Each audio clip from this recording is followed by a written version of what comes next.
नागौर के किले के इतिहास के बारे में बात करें तो कहा जाता है कि शुरुआत में यह नाग वंश के क्षत्रियों के अधिकार के अंदर था।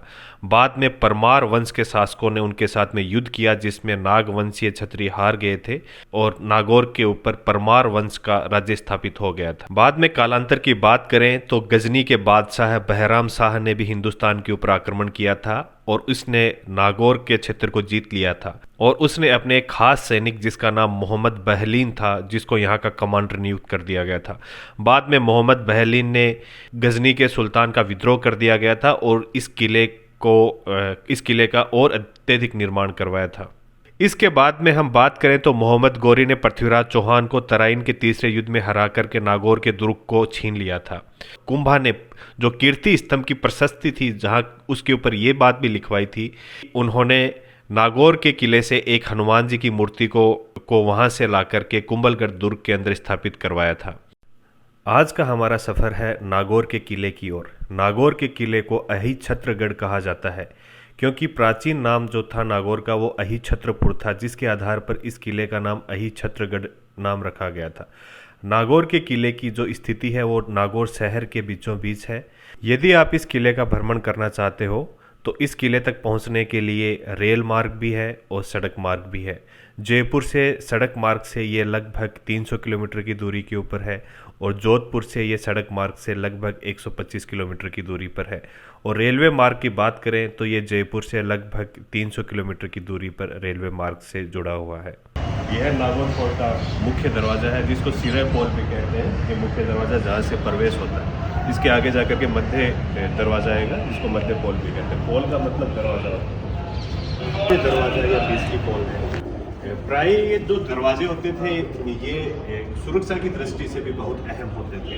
यहाँ से रात्रि के समय या फिर किसी युद्ध के समय में दरवाज़ों को बंद कर दिया जाता था। ये दरवाजे बहुत ही स्ट्रॉन्ग होते थे और बहुत ही बड़े होते थे। तीसरा दरवाज़ा जिसको कचहरी पोल भी कहा जाता है, जिसको कोर्ट पोल भी कहा जाता है, इसको एक मुख्य रूप से बोले तो इसको न्याय का दरवाज़ा भी कहा जाता था, क्योंकि लोगों का मानना था कि इस दरवाजे के अंदर से प्रवेश करके आपको सच्चा न्याय मिलेगा, इसलिए इसको न्याय का दरवाज़ा या फिर कचहरी पोल भी कहा जाता था। इसके अंदर से आप प्रवेश करके मुख्य किले के अंदर पहुंच जाएंगे। ये 3 दरवाजे थे, ये 3 स्टेप थी अंदर घुसने की, वो तीनों हमने पार करके अब मुख्य किले के अंदर घुस चुके हैं। मुख्य रूप से देखें तो ये स्थापत्य और मूर्ति कला और इसकी स्ट्रक्चर के बारे में बात करें तो ये जो मुगल स्ट्रक्चर थी, मुगल स्थापत्य थी, उसके आधार के ऊपर ये किला बना हुआ है। क्योंकि ये मुख्य रूप से शाहजहां और अकबर के समय में बना हुआ है, तो यहाँ पर भी हम देख सकते हैं कि ज़्यादातर इस किले के आसपास भी बहुत सारी मस्जिदें हैं, उनका निर्माण भी मुगल काल के अंदर ही कराया गया था। और जो इसकी आर्किटेक्चर है वो भी मुगल शैली से बहुत ज़्यादा प्रभावित है। और अब हम आगे की ओर चलते हैं। हम प्राय देखते हैं कि रेगिस्तान के अंदर एक प्रसिद्ध पेड़ है जिसको हम रेगिस्तानी भाषा के अंदर या फिर राजस्थानी भाषा के अंदर, लोकल भाषा के अंदर जाड़ का पेड़ कहते हैं। ये प्राय रूप में नागौर, जोधपुर, जैसलमेर और बाड़मेर इस क्षेत्र में सबसे ज़्यादा पाया जाता है। इस किले के अंदर भी ये मुझे देखने को मिला। इस पर एक पवित्र वृक्ष भी माना जाता है। जो हिंदू धर्म की जो मान्यताएं हैं उनके अकॉर्डिंग इस पेड़ को काटा नहीं जाता, इसको एक सबसे पवित्र वृक्ष के रूप में पूजा जाता है। ये जाल का पेड़ है। चलो आप आगे से। यह महल हाडी रानी महल है। हाडी रानी अमर सिंह राठौड़ की पत्नी थी। राजस्थान के अंदर होने वाली प्रसिद्ध ख्यालों के अंदर अमर सिंह राठौड़ और हाडी रानी की कहानी का वर्णन भी किया जाता है।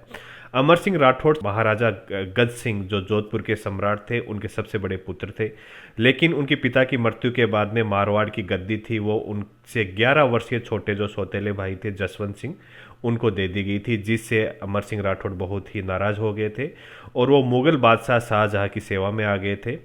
उसके बाद में मुग़ल बादशाह शाहजहां ने उनको पंजाब के विद्रोह को दबाने के लिए भेजा था, जिसको अमर सिंह राठौड़ ने बहुत ही सफलतापूर्वक किया था। उसके बाद में अमर सिंह राठौड़ को उन्होंने यहाँ का कमांडर नियुक्त कर दिया गया था और मुग़ल काल में सभी रियासतों के ऊपर हाथी चराई का एक कर लगता था, जिसके लिए अमर सिंह राठौड़ ने मना कर दिया था कि मैं हाथी चराई का कर नहीं दूंगा, जिससे मुग़ल बादशाह शाहजहां नाराज़ हो गए थे। इसके लिए उन्होंने मुग़ल बादशाह शाहजहां ने उनको आगरा फोर्ट के अंदर हाजिर होने के लिए कहा। अमर सिंह राठौड़ आगरा फोर्ट के अंदर गए, वहाँ पर सलाबत खां बैठे हुए थे। सलाबत खां मुग़ल बादशाह शाहजहां के साले थे। उन्होंने अमर सिंह राठौड़ का खूब अपमान किया, जिससे गुस्सा होकर अमर सिंह राठौड़ ने भरी सभा में सलाबत खां को मार डाला था, जिससे सारे मुगल सैनिक अमर सिंह राठौड़ के पीछे पड़ गए थे और उन्होंने अमर सिंह राठौड़ के साथ में युद्ध किया, जिस युद्ध में अमर सिंह राठौड़ वीरगति को प्राप्त हुए थे। आगरा के किले के अंदर एक द्वार भी है जिसका नाम अमर सिंह गेट भी रखा गया। इस किले के इतिहास के बारे में मैं कुछ बेसिक चीज़ें बताऊं तो कहा जाता है कि ये 4वीं शताब्दी के अंदर नागवंशियों के द्वारा बनाया गया था। शुरुआत के अंदर कहा जाता है कि यह मिट्टी का एक किला था, बाद में जाकर के जीर्ण शीर्ण अवस्था में हो गया था और बहुत स्थिति में ये टूट फूट गया था। उसके बाद में इतिहास के अंदर बाद में आगे की ओर जाए तो 12वीं शताब्दी के अंदर चौहानों के जो सामंत थे, फ्यूडल लॉर्ड्स थे, उन्होंने इस किले का निर्माण करवाया था और विशेष रूप से इस किले के परकोटे का निर्माण चौहानों के जो सामंत थे उन्होंने करवाया था। कहा जाता है कि सोमेश्वर के समय के अंदर इस किले का बहुत ज़्यादा निर्माण कार्य हुआ था और चौहानों की ये एक राजधानी भी रही हुई है। और उसके बाद में आगे कालांतर के अंदर जाएं तो ये किला ज़्यादातर समय में मुगलों के डायरेक्ट कांटेक्ट में रहा है, दिल्ली के डायरेक्ट अधिकार नियंत्रण क्षेत्र में रहा है। तो ये भी कहा जाता है अकबर ने और शाहजहां ने भी यहाँ पर बहुत सारे निर्माण कार्य करवाए थे। और हम ये भी कह सकते हैं कि इस किले की स्थापत्य कला के अंदर हमें मुगल स्थापत्य कला का बहुत ज़्यादा हमें मिक्सर मिलता है। और 17वीं शताब्दी के अंदर मुगलों ने इस किले का अधिकार क्षेत्र था वो राठौड़ों को दे दिया था। राठौड़ों के अंदर प्राय हम देखते हैं कि जोधपुर और बीकानेर के अंदर उत्तराधिकार का संघर्ष चलता ही रहा था और उन्हीं के आगे जो फ्यूडल लॉर्ड्स थे, उत्तराधिकार थे, उनका यहाँ पर नियंत्रण रहा है। तो अब हम आगे इस महल के बारे में चर्चा करेंगे। स्टॉप। ये है भगत सिंह महल, जो राठौड़ों के जो अंतिम सम्राट थे जिन्होंने यहाँ पर अपना राज किया था इस किले के अंदर, इस किले के सम्राट रहे थे भगत सिंह जी, उनका बनाया हुआ महल है। ये अंतिम कंस्ट्रक्शन भी बोला जाता है। भगत सिंह के 16 रानियाँ थी। ये हम सामने देख रहे हैं, ये फव्वारे, ये पुराने समय से ही बने हुए हैं। ये मुख्य रूप से जो छत का पानी था उसके प्रेशर से इनको चलाया जाता था। छत का पानी था उसको रोक लिया जाता था, फिर पानी नीचे आता था, उनके प्रेशर से चलते थे। वर्तमान के अंदर यहाँ पर मोटर लगा दी गई है, लेकिन ये असल में उसी समय की आर्किटेक्चर।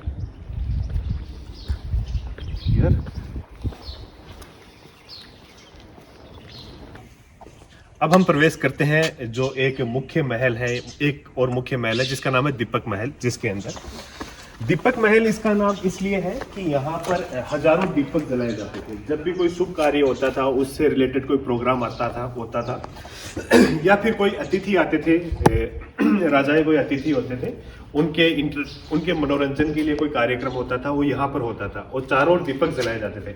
हम प्राय देख सकते हैं यहाँ पर दीपक रखने के लिए अलग अलग जगह बनाई हुई है।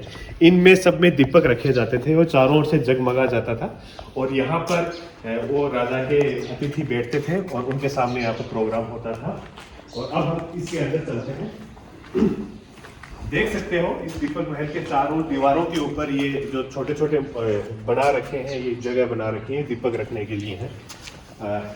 सन 2009 के अंदर यहाँ पर एक म्यूजिकल कंसर्ट हुई थी। ये इसका पुराना चित्र है जो कुछ जीर्ण शीर्ण अवस्था में है, उसके बाद में इसको रिपेयर कर दिया गया था। अब थोड़ी ये बेहतर स्थिति के अंदर है। अब हम चलते हैं अंदर की ओर। ये इस दीपक महल के अंदर का जो कमरा है उसका व्यू है, जिसमें एक झूला लगा हुआ है मनोरंजन के लिए। 64 रखी हुई है। ये एक गेम होता है, ये खेल है, शतरंज की ही तरह होता है। 64 वो भी रखा हुआ है। ये सारे कार्यक्रम यहाँ पर बैठ करके किए जाते थे अतिथियों के द्वारा। ये कुल मिलाकर के देखा जाए तो ये मनोरंजन के उद्देश्य से बनाया हुआ एक महल है।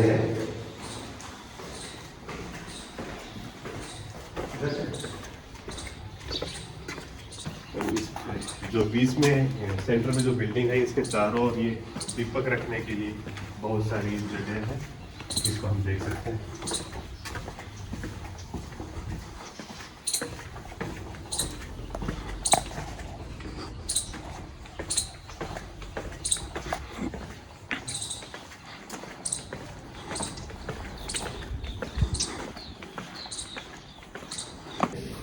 ये है हमाम। दीपक महल के जस्ट बगल के अंदर हमाम है। इसकी दीवारें बहुत चौड़ी हैं। ये एक छोटा सा महल नुमा एक क्षेत्र है। इसकी दीवारें बहुत चौड़ी हैं, जिसकी वजह से ठंडा रहता था। और ये अंदर घुसने का दरवाजा भी इसका बहुत सकरा है।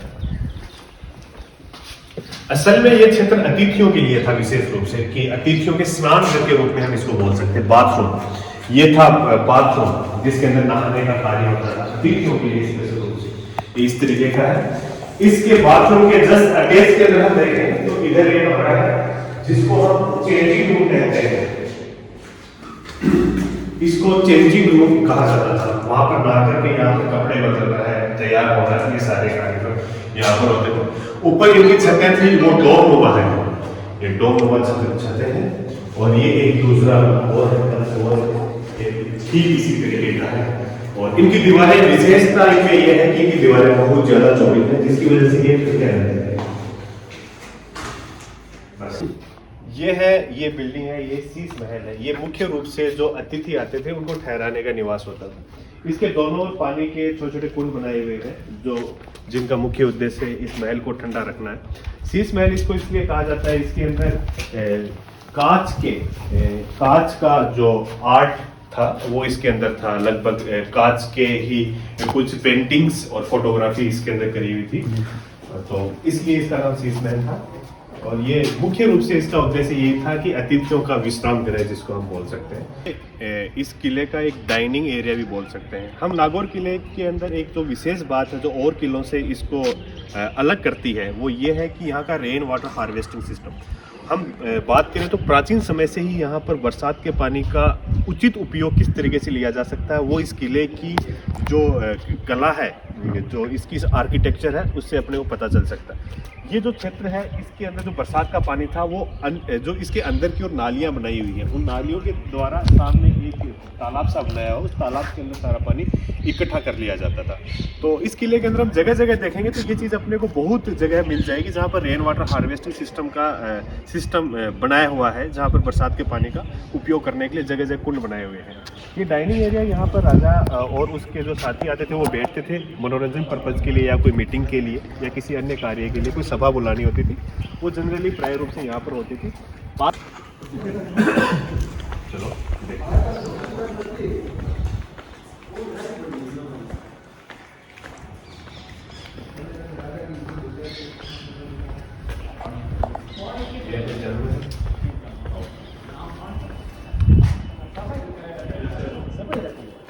इसके अंदर जाने का तो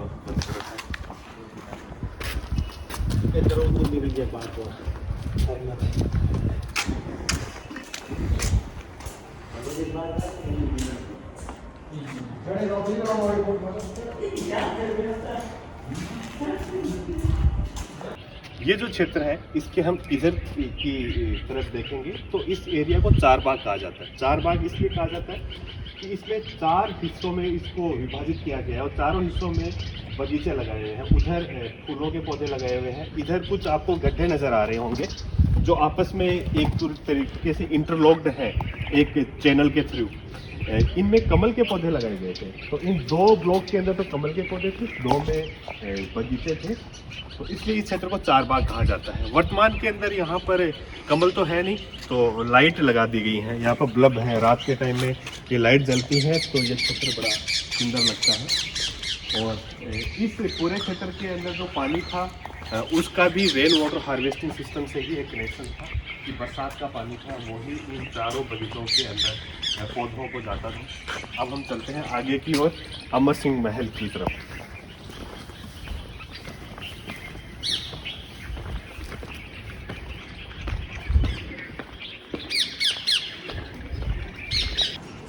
अब हम चलते हैं आभा महल की ओर।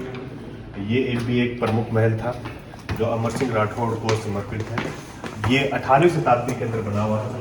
इस महल की खास बात यह है कि यहाँ पर इस महल को ठंडा रखने के लिए यहाँ पर इंटरनल वाटर कैनाल बनाई हुई है, पानी के चैनल बनाए हुए हैं। तो ये हम देख सकते हैं पानी के चैनल, इनसे ये महल था कि ये पूर्ण रूप से ठंडा रहता था। और इस महल की खास बात यह कि यहाँ पर भित्ति चित्र है, ये बहुत ही अच्छे हैं, चारों देख सकते हो, यहाँ पर अलग अलग प्रकार के भित्ति चित्र हैं। इसकी दीवारें हैं वो कुछ मोटी हैं, उनका कारण यही था कि महल था ये अंदर से ठंडा रहे।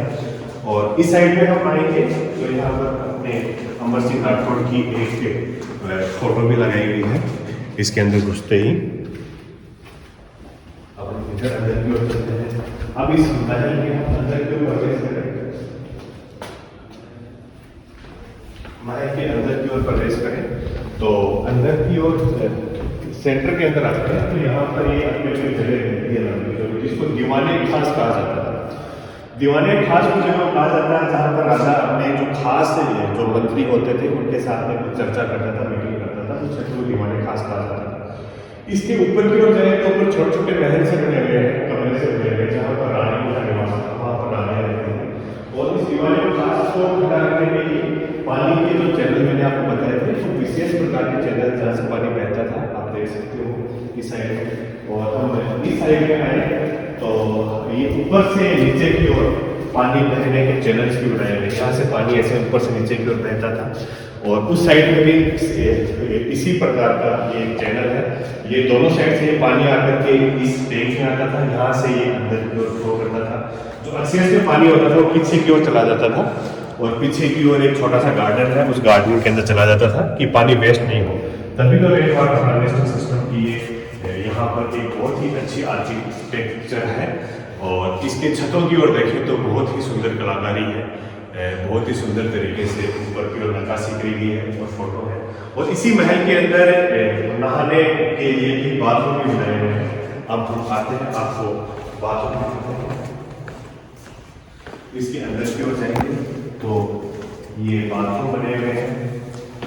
यहाँ पर पानी को गर्म और ठंडा करने के लिए भी व्यवस्था की गई है इस जगह पर।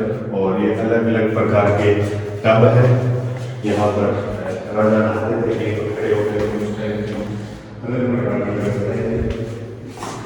तो मुख्य रूप से ये वाले क्षेत्र थे, ये बाथरूम है। और इसके छत के ऊपर देखोगे तो एक बड़ा सा पॉल सा बनाया हुआ है, ये सूर्य के प्रकाश सीधा अंदर की ओर आ जाए तो अंदर ये अंधेरा नहीं रहे, रोशनी रहे, रोशनी के लिए सूर्य का प्रकाश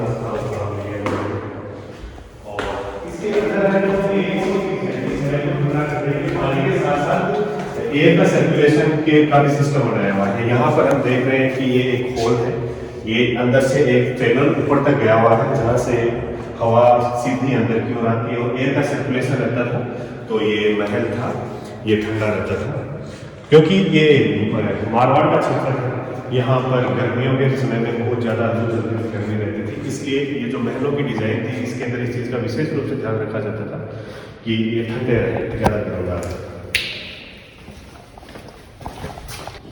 अब हम आगे की ओर चलते हैं। एक जो महत्वपूर्ण हिस्सा है इस किले का जिसको कहते हैं बारादरी या फिर कॉरिडोर, जिसको अंग्रेजी के अंदर कहते हैं। यहाँ पर 36 पिलर के रूप में तीन रो बनाई हुई है। ये 36 पिलर है टोटल। ये एक लंबा सारा कॉरिडोर है जिसके अंदर एक घूमने के लिए होता था। इसके साइड के अंदर हम देखते हैं कि पानी का तालाब है, जो बरसात का पानी होता था इसको स्टोरेज किया जाता था। उसके आगे की ओर 4 बाग है तो उसका व्यू भी यहाँ से पूरे शहर का एक शानदार व्यू आपको नजर आता है। तो ये था एक बारादरी था जहाँ की जिसमें राजा था वो और उसके सहयोगी थे, आपस में घूमने फिरना, कुछ चलते हुए चर्चा करना, इस टाइप के कार्यक्रम यहाँ पर। ये वाला जो क्षेत्र है जिसको दीवाने आम कहा जाता था, ये एक ऐसा क्षेत्र है जहाँ पर राजा होता था वो आम जनता से मिलता था। तो ये आपको हर महल के अंदर एक जगह मिल जाती जहाँ तो कहता था राजा दरबार लगाता था, वो आम जनता की समस्याएं सुनता था, उनके फैसले देता था, वो वाला कार्य यहीं पर होता था। ये सबसे बड़ा क्षेत्र ओपन स्पेस होता था।